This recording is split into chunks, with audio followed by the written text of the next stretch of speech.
Vous m'avez fait visiter votre atelier. Vous y êtes souvent? Disons, en tout cas, 4 ou 5 jours par semaine. Et vous y passez combien de temps? Maximum, en principe, 1 heure et demie. Maximum. Vous me disiez tout à l'heure que vous ne faites plus de très grands formats. Non.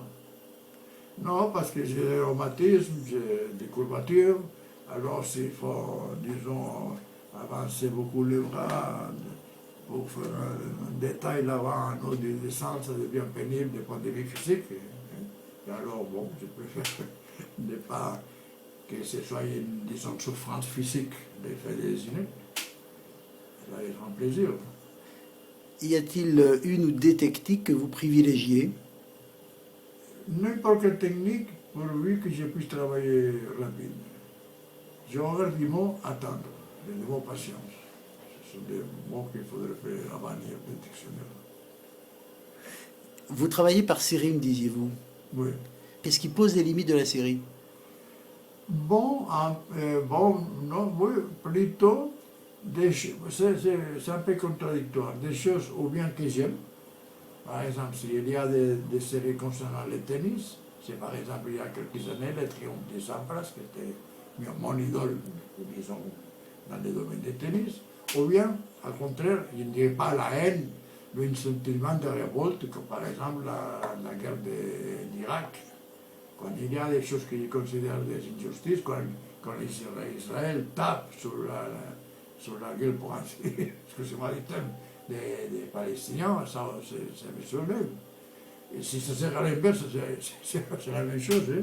Autrement dit, il faut ou bien qu'il soit pour fêter ou célébrer quelque chose qui me plaît, ou bien pour me, disons, débarrasser de quelque chose qui m'embête, comme c'est la guerre, les injustices sociales, etc., etc. La politique reste un ressort très fort de votre travail? Oui, parce que la politique, qu'on le veuille ou pas, conduit notre vie. On peut très bien aller dans une île désert et vivre isolé, et que si on a un morceau de paille, une petite arbre fruitier, oui, mais c'est pas, on ne vit pas totalement isolé de la société, mais isolé. Pourquoi ne voit-on jamais d'hommes, d'humains dans vos dessins? Ah, parce que je trouve que la pire des choses qu'a créé le bon Dieu, c'est l'être humain, précisément. Et surtout, nous lui donnons la parole. Donc vous préférez montrer des animaux. Oui. Et ce sont souvent des oiseaux. Oui, parce que non, l'oiseau, c'est tout simplement parce que pour moi, ça signifie la liberté. Elle a l'effet de pouvoir dire, je suis ici, je vais là. Une fois que je suis là, alors je vais à gauche. Après ça, je vais à droite, je monte, je descends. C'est ce pouvoir d'aller où je vais quand il veut aller quelque part. Et les taureaux? Moi, le taureau, c'est pour parce qu'il a avoué que quand j'avais entre 15 et 25 ans, j'aimais beaucoup le tauromachie. Mais avec l'âge, je comprends que c'est une chose absolument bestiale, sauvage, désagréable, triste. Et puis, comme il ne faut pas oublier quand même que je suis espagnol, il y a toujours cette idée que dans l'étranger, les Espagnols, les taureaux, en Espagne, il n'y a que les taureaux, c'est une partie, oui, mais c'est pas tout. Il n'y a pas grand-chose, ça se veut dire la vérité, même quand même. Non, mais par exemple, si on parle d'un roman, par exemple, ou bien des peintres dans le passé, etc., en littérature, mais la nourriture, bon, ça dépend de vous, bien sûr. Lorsque vous commencez un dessin, y a-t-il un procédé? Non. Bon, bien sûr, par exemple, après ça, j'ai fait une sorte de paysage, pour ainsi dire. Hein? Des paysages qui brûlent. Mais pourquoi ils brûlent? Parce que quand on regarde tous les jours la télé, ça commence, à tel endroit, il y en a comment ça s'appelle, une forêt, à brûler, faite en militaire, etc. Bon.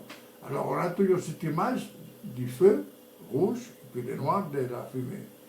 Alors, ça m'impressionne, et puis ça me fait penser, c'est triste pour la nature, pour les gens qui habitent là, s'il y en a, Et alors, bon, ça c'est, disons, les motifs. Si vous me dites, bon, une fois que la forêt sera atteinte, grâce à pompiers, etc., qu'est-ce que vous ferez dans l'Australie? Rien. Vous m'avez montré un cahier sur lequel vous avez noté depuis quelques années le nombre de dessins que vous faisiez chaque année. Je l'avais fait parce que quelqu'un, une fois, m'avait demandé, il y a pas mal d'années en arrière, combien de dessins vous faites par année? Bon, à ce moment-là, comme je ne les comptais pas, je leur ai répondu, je ne sais pas, si vous voulez venir à mon atelier, on va les compter, mais bon, je sais. Et puis, je me dis, oh, pourquoi pas? Et pourquoi pas, puis ça, je les photographie, j'ai plein de cahiers, une trentaine de cahiers avec les dessins. Et la seule chose que j'aime bien dans cette histoire, c'est que je ne l'ai pas fait depuis tout à fait le début. Je l'ai fait à partir de 1976. Alors il me manquerait comme une dizaine d'années de dessin. Mais bon, ça c'est va, voilà, à raconter cette histoire après ça va pas plus loin. Peut-être qu'un jour amusé, un jour s'amusera à dire oh, ça c'est notre trésor. C'est comme ça, c'est comme ça.